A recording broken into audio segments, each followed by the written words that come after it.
Hello folks, welcome back to my channel, and today we're going to be learning how to do this.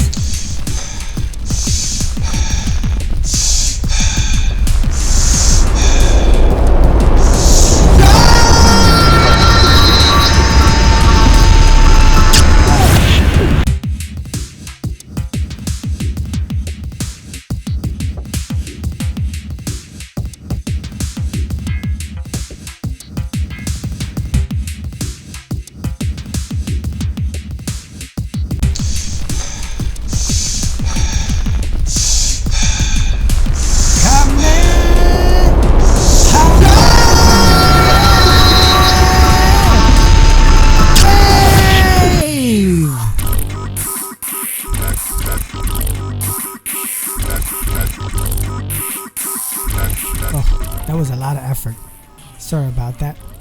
But yes, today we're going to be learning how to do this kind of general type of setting up a scene. And this will not be a very detailed tutorial. This is more like I'm showing you the process on the steps that I did and what are the things that I used to generate this type of effect.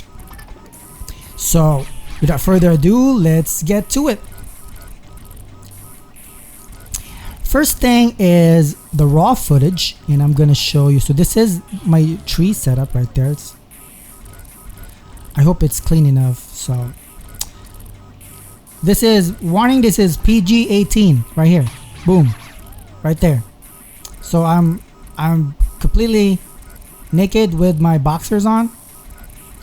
So I hope you don't mind if there's kids watching. Please cover their eyes, and this is for adults only. Okay, sorry about that. I apologize. So I have a 320 framer footage. So if you skip on that one, you'll see my naked body right there. First, you could do a few things about it. You could denoise it, add a denoise node. You could even undistort it if you really want to get fancy. Undistort. Where's the undistort? I can't even find a distortion. But anyway, maybe they changed the name. So from there, I created a camera tracker and I plugged the source there. But with this one, you cannot just plug the source and click track. You have to look at the scene and say, what would be the problem that I will be facing when I'm gonna generate a 3D camera track. First, you need to look at is how distorted is your footage, how grainy is your footage, and what are the objects moving in the footage, because that will interfere on your camera tracking. So the first thing, so if you have a very basic camera movement and your footage is not as distorted, then you don't have to do all those undistortions and all that. What you need to do is make a mask right there, because we're gonna use it to mask the camera tracker, telling the camera tracker to not track the person moving. So this is what it's all about right here. So if you click A right there, so this is my alpha basing on all this. So I basically roto 300 frames. If you look at some of the roto splines, it has keyframes on it. So it took me a couple days to finish the roto, and then I click track. And there's a lot of, I don't want to go into details on the camera tracker because there's a lot of guys out there that could explain to you more and properly and more accurate. I'm just showing you guys that when you do camera tracker in Nuke and there's objects moving, you need to mask it out. And also, if you guys have other softwares like PFTrack, I highly recommend PFTrack as well, because they are really good, especially when it comes to object tracking.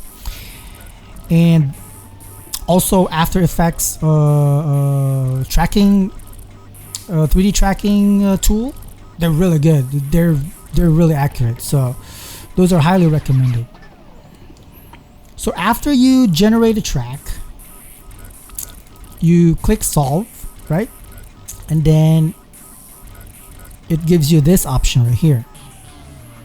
So you go to scene and then you create, and it will generate this guys right here,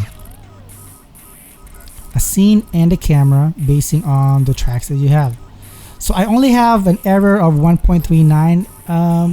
It's okay, you know, the error is a little low, so just for tutorial's sake, you know, I'm not gonna do anything fancy on the settings, especially on the auto tracks right here.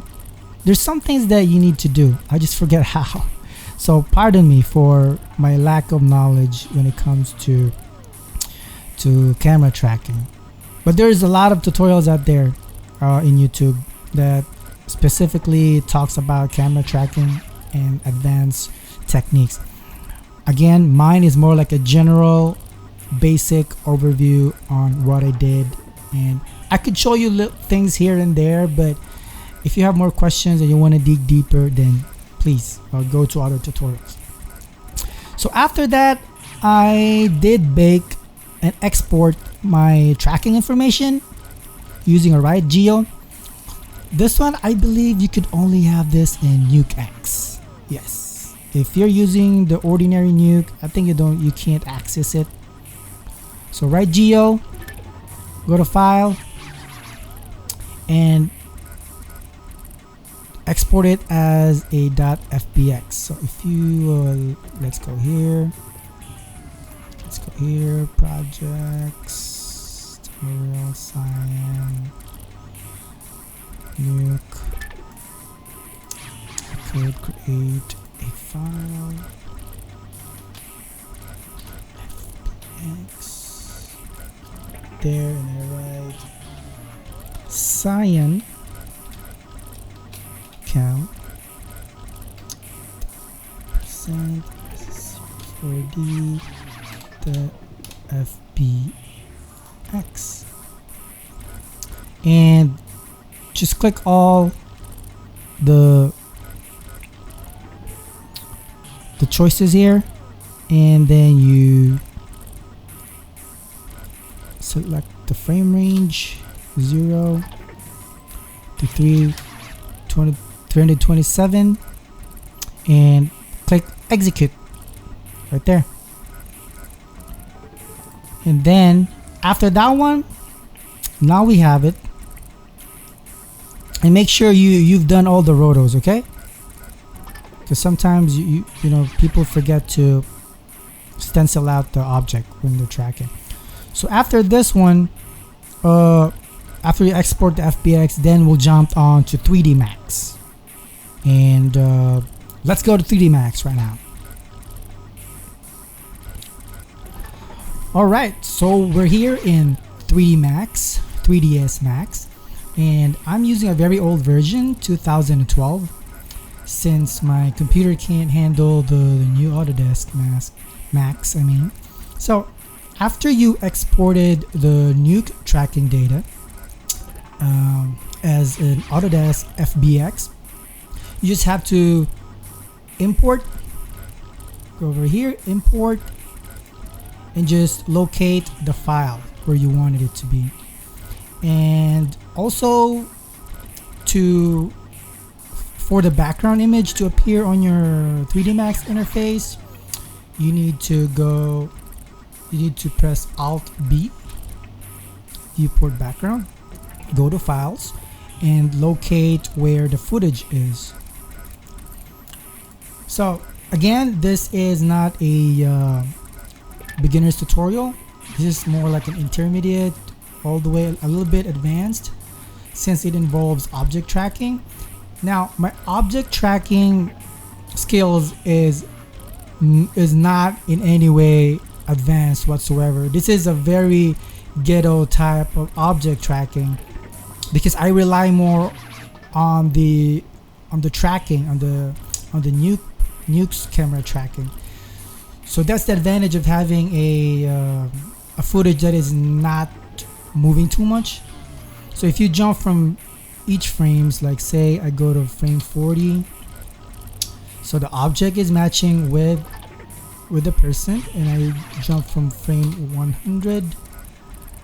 Let's check it out. Frame 150, frame 200, frame 250, frame 300. So it's not matching 100%, but all I wanted is a basic geos to kind of mimic a person moving. So when I use fume effects or cloth, and you will see as we move along in this tutorial. So the first thing I did was basically just, if you jump into the perspective view,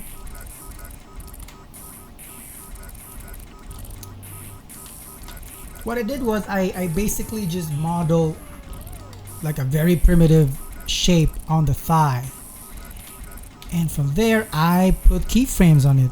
If you look at here on my arrow mouse right there, there's few keyframes that I just mimic to match the movement, to match the X, Y, and Z space.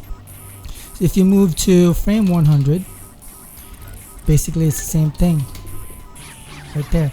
And this is a very ghetto technique. This is not in any way like a Hollywood standard whatsoever, because if you really want to dig deep on object tracking, you could go to PF Track, and the software is really good when it comes to 100% accurate object tracking. This is more like ghetto technique if you run out of time. But yeah, so basically that's it. To get a basic human form, and just model everything in separate shapes like that. And if you see, there's a lot of keyframes involved in it. It takes a lot of patience to do this one, and hope you don't mind, because this is more like again what I said, this is a tutorial on how to create like a beginner's guide to a little bit of intermediate, maybe a little advanced, on how to create a scene, a visual effects scene. So with that, after you set up all the objects, you match it to your scene, and then you have all the keyframes ready. What I did next was simulate cloth. So if I go here, cloth number 9, this is what you get right there. So if I jump to frame 100, see, it matches it. Frame 200, frame 300. And I'm not gonna go through on how I set this one up, but I'll show you some of the settings that I did. So if we go here, press F4, it's well tessellated. I modeled the let me switch this one to shaded. So I modeled all the cloth, and then I tessellate it, and then I added more editing over there, and then I simulate I put a cloth modifier. So if you don't know how to use cloth modifier, there's a lot of tutorials in it. This one is more like an overview on how I did it. And after the tessellate, I even put turbo smooth, so you know it's really so that it mimics the whole clothing effect There's few UV issues in there, but it'll be covered with something. So if you jumped into my camera view, right there, 100, 200, and if you see right here this blue belt, what I did was I animated a wind. I animated the wind on the, I think this is Y axis, and I animated the strength, animated the turbulence to at least affect it going upwards, especially when he screams. And you add this after you animated the wind effect, you could add it on the cloth modifier. It has that one, right? So if we go here, just to show you guys, if you click cloth, and if you click cloth, you go to cloth forces. It's right there, gravity and the wind. It's always going to be on the left side. You just have to select it and click the arrow over here so that it goes into the forces and simulation. So you just have to put clothing modifiers on each object and make sure these objects also collide with each other so that they won't be intersecting on each other. And I always check self collision, check intersection, solid collision, and a self collision is always 1 for me. This is a very basic setup. Now there's more advanced clothing modifier setup in YouTube, and you could really go deep on the clothing modifier. So if you scroll down right there, see, you could see the effect on the cloth getting affected by the wind. The viewport background is a little bit delayed, especially if you scrub the timeline like that. Boom, right there. Right there. So it's not as accurate, but you know, you get the point. It still matches the movement, and it feels like I'm wearing the cloth, especially if you hide this one right here.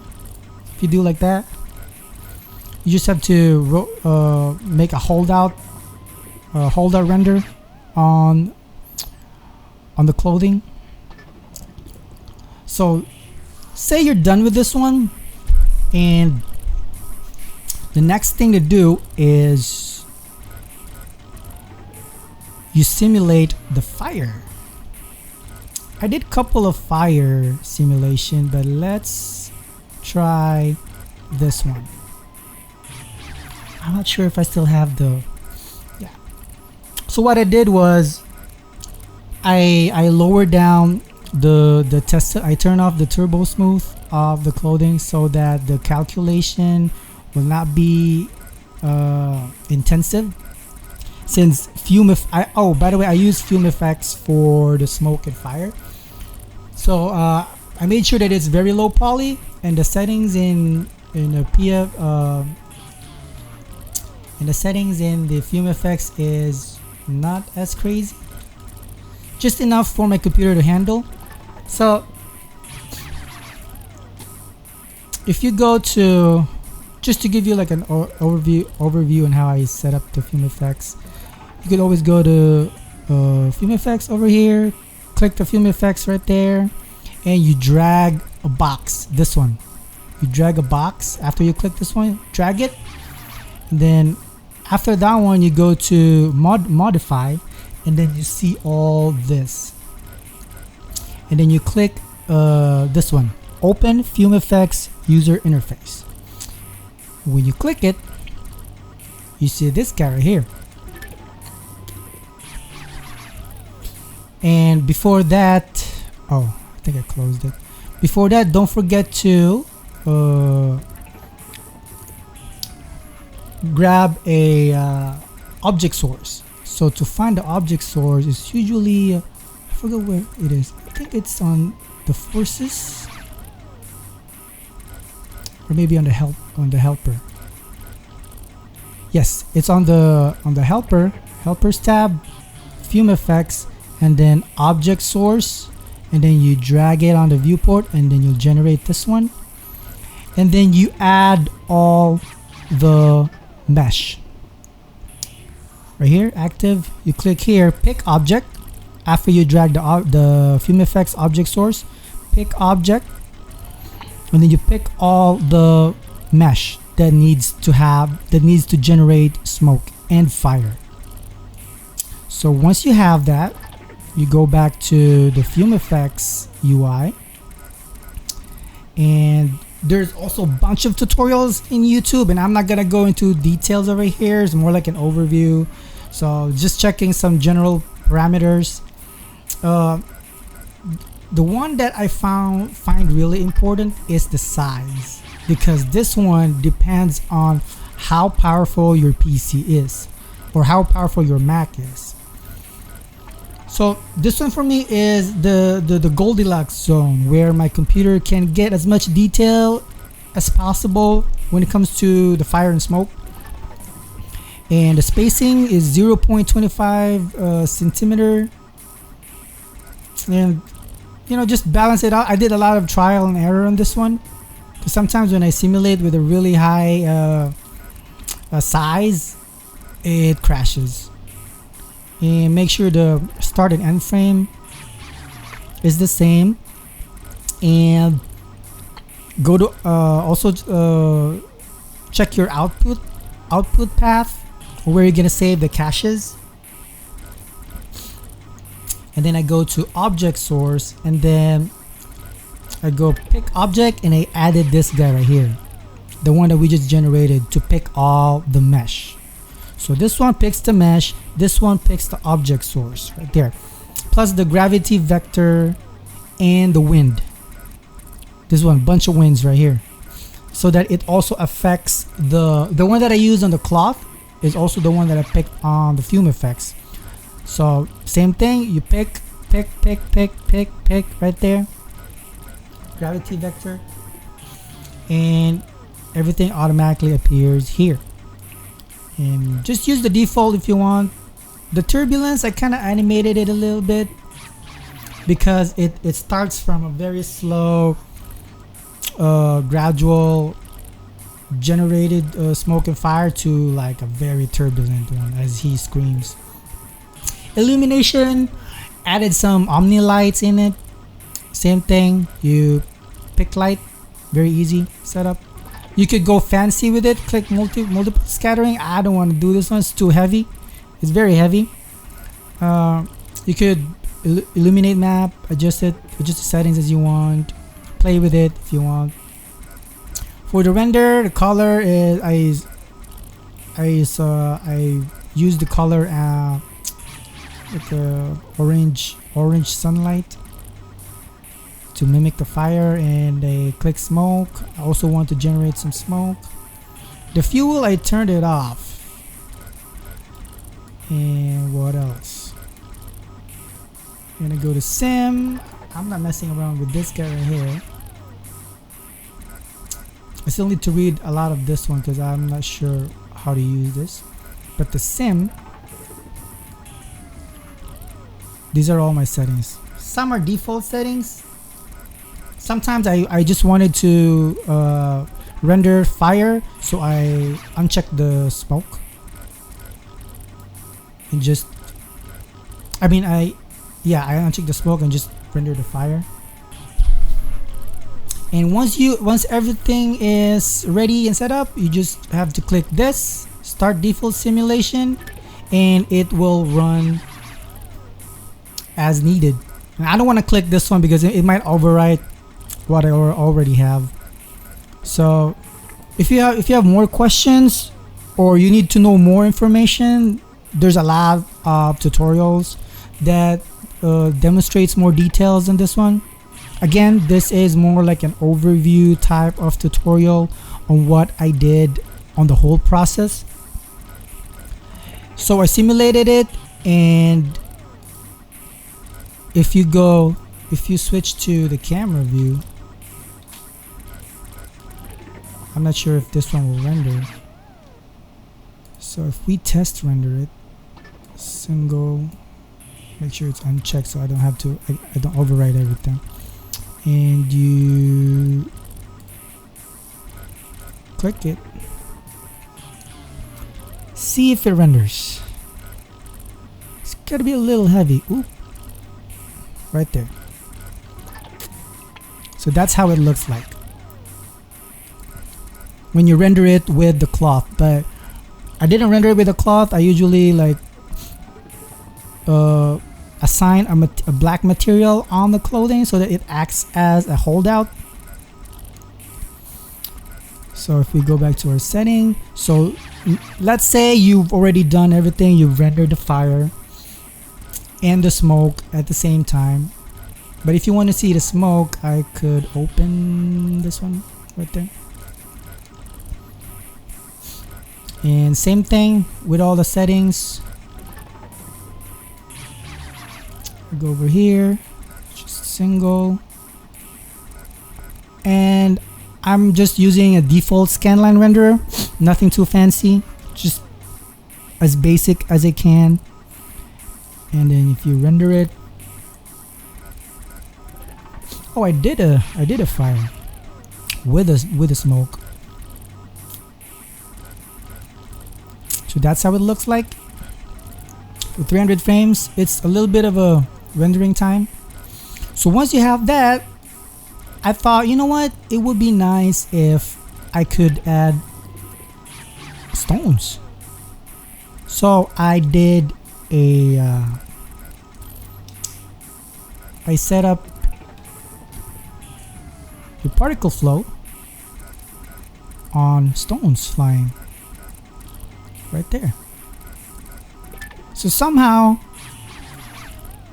Autodesk 2012 is not supported by this guy anymore, PF Source. So I guess I needed to upgrade my 3ds Max version, but I kind of like 2012. It's very stable. I never have any problems with it. It always gives me like the stuff that I wanted. But again, PF Source, a very good particle tool to generate random crowds of little stones.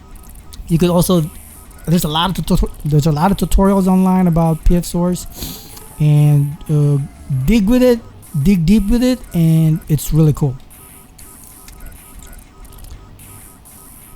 And you might be wondering why I'm not showing you, because if you click this one right here, see, it's erroring out, because I did this one a long time ago, like a couple years ago, and it was working, but now it wasn't working anymore. So we'll be jumping. So once all the elements are rendered, let's jump back to Nuke and we'll continue from there.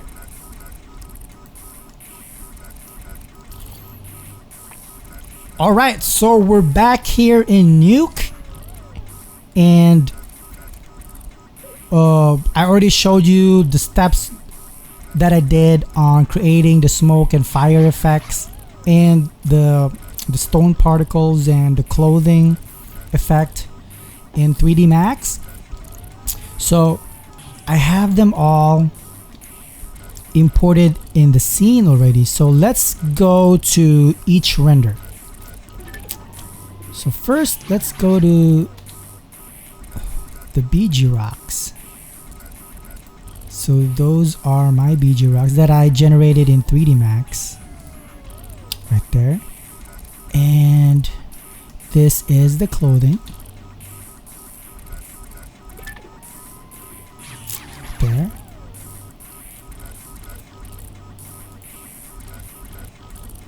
That's the clothing. And this is the fire.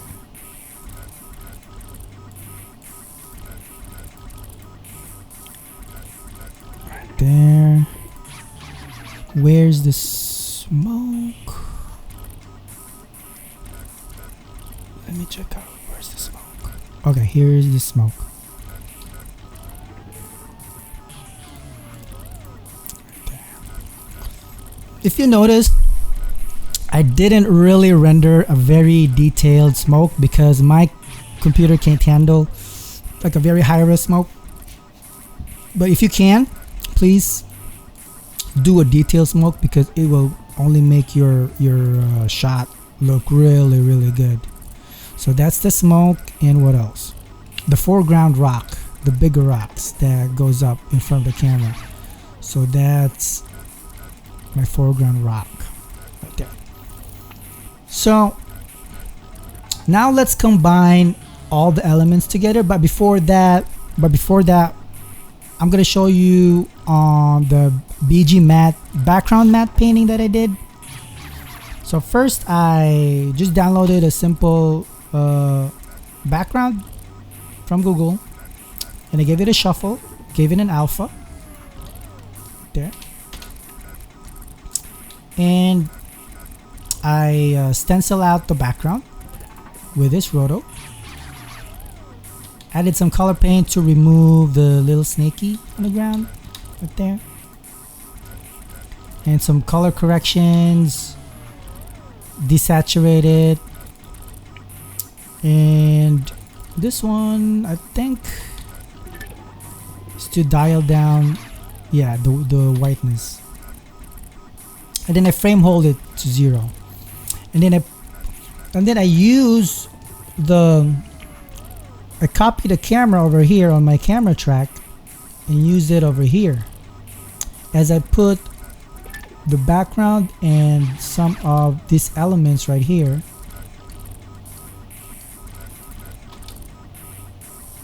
in 3D. So if you view it on the scene, this is how it looks like right there.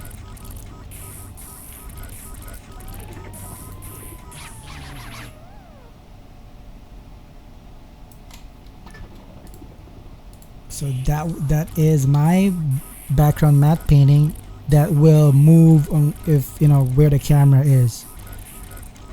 Give it a little bit of crop. And this one,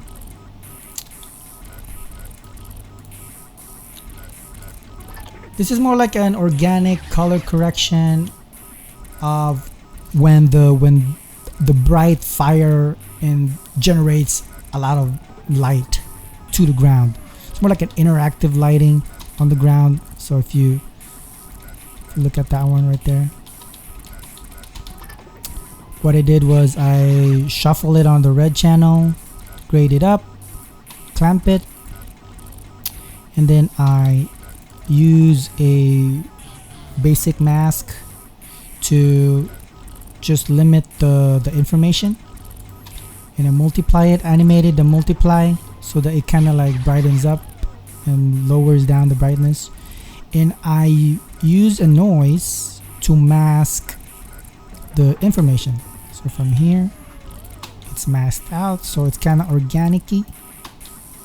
It's right there. And you could brighten it up some more if you want. You could even like add a glow to it. It's not even good. Or you could add a multiply. The glow did it even affect it? Huh. Interesting.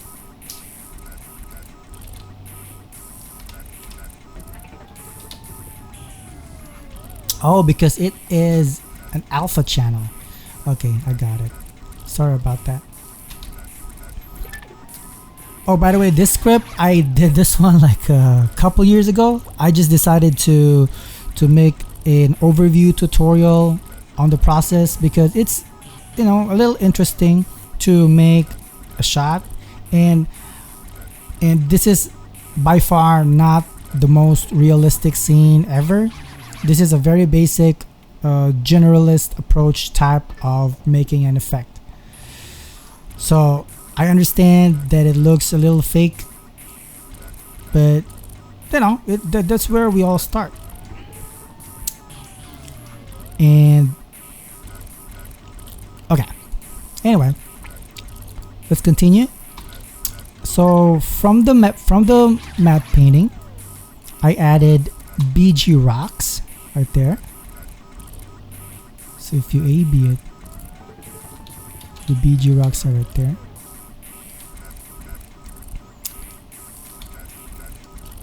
and I added a little wave dust. This is an image put on a card using the camera track generated, the camera that was generated by the camera tracker, and put it on 3D Space, and that's the one right there. And the next element was the shadow. Yes, the shadow is very important because it makes the scene look a little convincing. Now keep in mind that as I was creating this one, I forgot to create a shadow. So I was like, dang it. So how am I gonna generate shadow? So what I did was I just used this guy right here, super fake hair right there. And what I did was I just simply added transform and skew it and rotate it, and looks kind of like this. And I use it as an alpha to copy pre-mold a constant, give it a little bit of multiply, a little bit of color correct, and merge it on the scene. So if you look at this one, no shadow with a shadow right there. And then I actually rendered two kinds of fire. One was the background fire right there, just plays on the background from the Fume effects on the 3D Max software.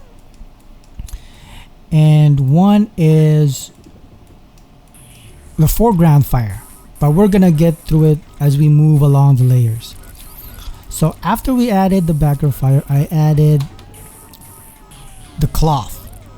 Now I understand, it's like, why is there no person in it? Because I made a mistake as I was creating this scene, and I forgot to render the holdout. I'm supposed to render a holdout with the bench on it, but I was like, you know what, I got really lazy after a while. So I was like, how can I get the effect of me inside a cloth? So that's where I'm going to show you right now. So I have that one, and then I added another hair effect, fire hair effect. This guy right here, it's from the fire. Added a little bit of that, the cloth, the head fire, and then me right there. And this is a very ghetto type of fix, so I apologize in advance. I call it the Ghetto Fix. Some people don't agree with me on this one, but you gotta do what you gotta do, you know.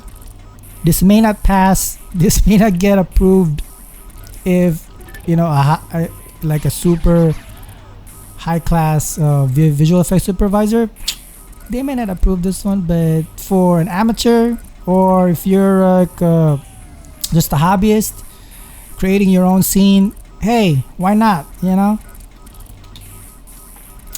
So you have that, and then you I merge the fake hair right there. This hair actually is animated, so if you go here, if you scrub the timeline, it actually moves. See right there? Oops, I think I pressed something.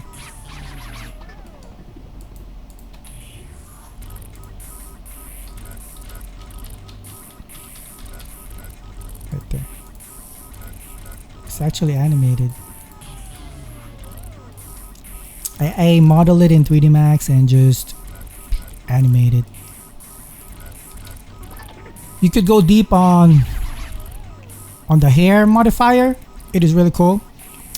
I'll probably put up my hair and fur tutorial in a few weeks. So stay tuned for that one. So now I have that, and the next layer is the front layer. So this one got a little complicated. because what I did was I just used the one that I rendered.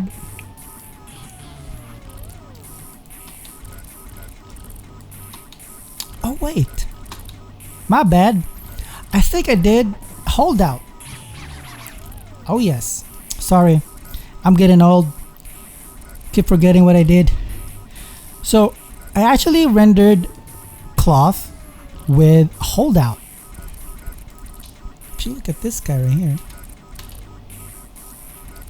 it has a holdout, and I gave it a color correction, desaturated, and I did something here, I forgot, but anyway, yes, I actually did. Huh, made my job easier. Sorry for being forgetful. And keep in mind, I did this scene 2 years ago, maybe 3. Let's see the date of my nuke file so we can confirm. Oh, 2017. Yeah, 2 years ago. Yep, 2 years ago. And I added a light trap there. Light trap kind of covers all the bad space in there. I should have color corrected the hair, but whatever. And then I merge plus the main fire, this guy right here, from Fume Effects. And then I added another type of color correction just to cover some stuff up. And more foreground smoke from Fume Effects right there. And more color corrections and smoke effect, hair fire right there. And I added the foreground rock. This guy's right here. And this one is from a footage that I got. I forgot where I found it, but I just added it up because it's pretty cool. So if you want to look at, I call it rising smoke because the smoke is actually rising. I was like, oh, I have a footage like this, and I just added it up on my scene. It's getting heavy now. And there's another one, dirt rise, right there. If you look at it by its own element, right there, these are footages that I have long time ago, and I just use it to, you know, amplify my scene. And this one is a foreground rock, a lonely foreground rock right there.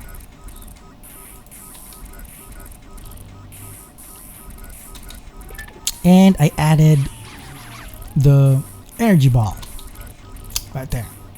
Bzoo, bzoo, bzoo, bzoo, bzoo. You could make this one a nuke. Of course, you could use noise in it, you know, to generate this kind of effect. If you want, I could create a different tutorial how to create an energy ball. But for now, it's more like I use it right there. Merge it on the scene. More foreground dust footages, old footages, foreground dust footages. And I added a flare, of course. Makes your scene look nice and pretty. Some people hate it. I don't. I like it. And this one is a constant where at the very end of the scene it goes completely white. Add a few more color corrections, sharpen it up a little bit, gave it a little camera shake, and put a crop at the end, and then I write it down. And this is the finished product right there. frame 50, frame 100, frame 150, 200, 250, 300, Kamehameha wave. So that's it, folks. Thank you very much for watching my overview tutorial of creating a Dragon Ball Z Super Saiyan transformation. Hope you like it. If you want, you could like, comment, and subscribe. And if you have any questions, please feel free to message me on the comment, and I will answer and give you information as much as I can. Thank you very much, and see you next time. Bye bye.